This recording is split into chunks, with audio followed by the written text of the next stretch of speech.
చిన్న చూపుగా మనం ఆలోచిస్తుంది, కానీ ఈ జీవితం ఎంత విలువైందో మనకు తెలియట్లేదు. ఈ దేహము ఎంత విలువైందో మనకు తెలియట్లేదు. ఈ దేహము ఆయన తయారు చేశాడు, ఆయన మనకి ఇచ్చాడు, కానీ ఈ దేహాన్ని మనకు ఇష్టం వచ్చినట్లు మనం వాడుకుంటున్నాం తెలుసా. ఈ దేహాన్ని మనకి ఇష్టం వచ్చినట్టు మనం వాడుకుంటున్నాం, కానీ ఈ దేహముతోనే ఆయన పని చేయాలంట. ఈ దేహముతోని ఆయనని మహిమపరచాలని ఈ దేహాన్ని ఇచ్చాడంట అండి. చూడండి, రోమీలు రాసిన పత్రిక 12వ అధ్యాయం చూడండి, దేనికి ఇచ్చాడో చెప్తున్నాడు ఇక్కడ. రోమీలు రాసిన పత్రిక 12వ అధ్యాయము 1వ వచనం చూడండి.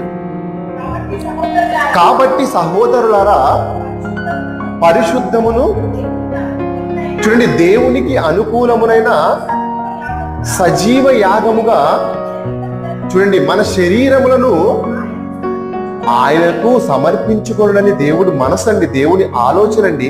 అంటే మన శరీరాలని ఆయనకు సమర్పించుకోవాలంట, ఆయనకి ఇవ్వాలంట. మన